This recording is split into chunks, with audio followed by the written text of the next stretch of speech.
السلام عليكم ورحمة الله تعالى وبركاته. بسم الله الرحمن الرحيم والصلاة والسلام على أشرف المرسلين.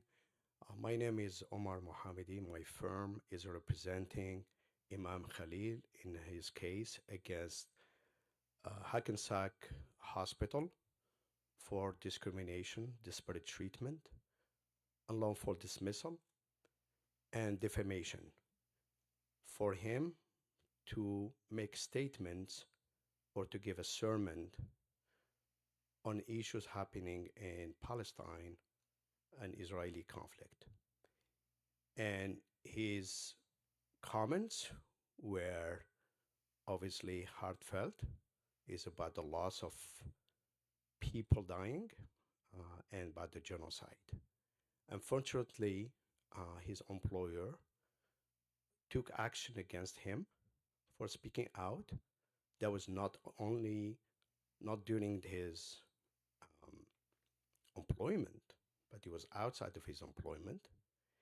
And he was treated differently from others who spoke on behalf of Israel, the pro-Israeli comments. So we have a case against the Hackensack Hospital for treating him this fashion. A good employee for 10 years who has done tremendous amount of service to the patient, to the hospital, very loved person, soft-spoken person, provides service at A+, and he does not deserve to be dismissed. He does not deserve to be defamed, and he does not deserve to be treated disparately under the disparate treatment in violation of federal or state law. In addition to trying to ruin his reputation as not only as a nurse, but as a human being, and conspiring with filing a criminal complaint against him for speaking out. We will seek justice to the extent of the law, and we would not stop until he gets what he's deserved, and we'll do whatever it's necessary to make sure that other employees would not have to face the same fate that,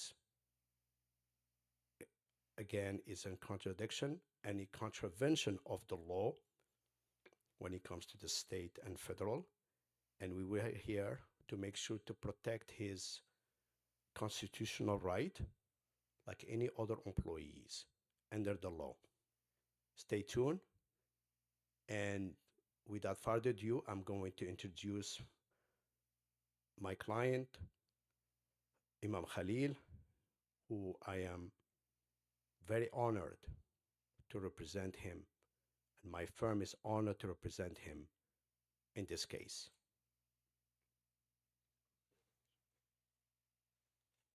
I thank Brother Omar for taking up this case.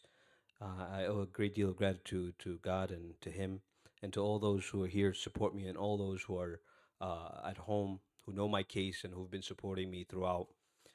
My dear brothers and sisters, wherever you may be, today I raise my voice not just for myself, but for everyone who's been treated unfairly and kept silent by fear of power.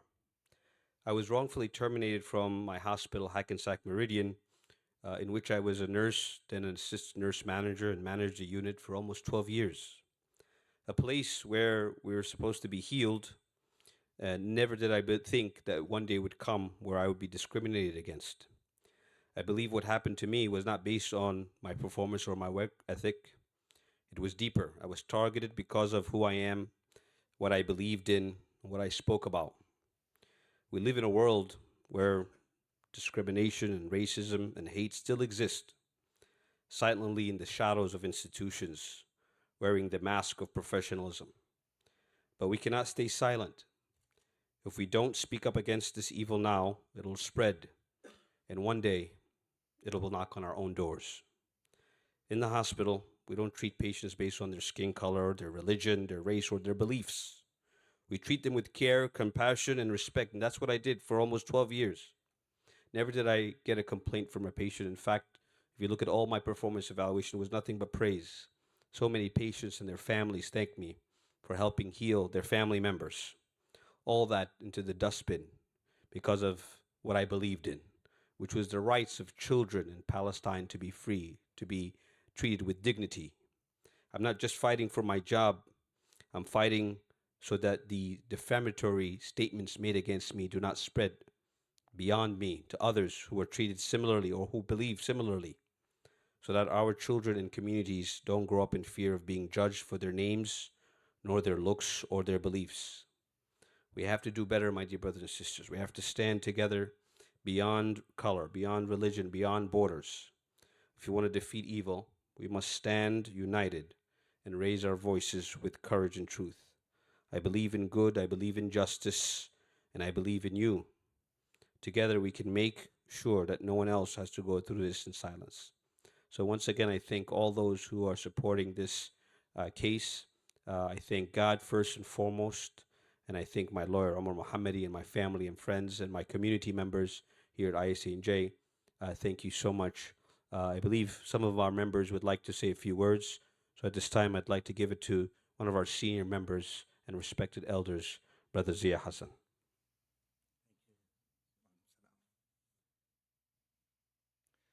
Assalamu alaikum. Imam Khalil is an amazing person. He had him as our Imam or our leader for our community over here. And he has helped our children, our families, our adults, everyone with amazing programs and very good learning and education that he is giving us over here. He is a very kind person, very knowledgeable person. He speaks from his heart, and he is a person who really stands up for justice and truth. I mean, this is part of our, our whole religious requirement too. Also, that not only we believe in God and also in our faith, but also we have to do the good deeds. We have to speak the truth, stand for justice, and be patient. And Imam Khalil is always encouraging us in all these ways. And speaking the truth is what he was doing when he spoke in his khutbah, in his sermon on Friday. He was just telling us about what was going on and that we need to speak our voice. We have to speak up, because if you can't do it, the least thing in our religion is that we have to at least speak up when you see something wrong. And this is also the motto of America. When you say you see something, you say something. And this is exactly what Imam Khalil did. He's seeing things which we all are seeing, and there are a lot of other people speaking up, not only Muslims, there are Jewish, our friends, there are Christians who are speaking up about this genocide, this atrocity, this mass murder, and all that's going on over there. So he didn't, and Imam Khalil never talks about any hating anybody or doing any violence or anything. He is just saying that we should stand up for justice. We should stop and bring peace over there. So may Allah bring wisdom and guidance to the people and take the right path over here of justice for Imam Khalil. We 100% support him all the way. Jazakallah khair. Thank you.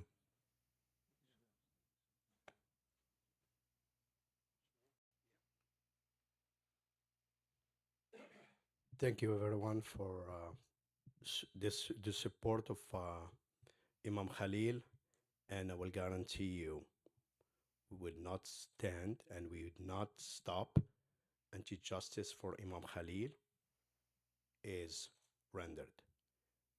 Stay tuned, and we hope that we'll have as many people coming to support him, because it's not only about him.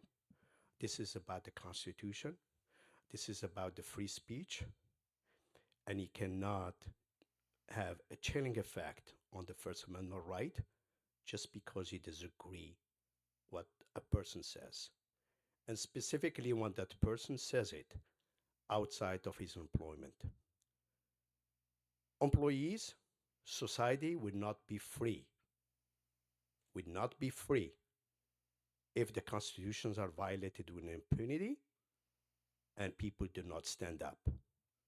And I salute Imam Khalil for standing up for his rights, and I hope others will do the same, because if we don't, then the Constitution will be staying in the library book where people read, not practice. Thank you again for everyone to come and to show the support for Imam Khalil. And this journey will continue as we filed this lawsuit yesterday, and we're going to continue to seek justice and to redress the violation of his civil rights. Thank you again.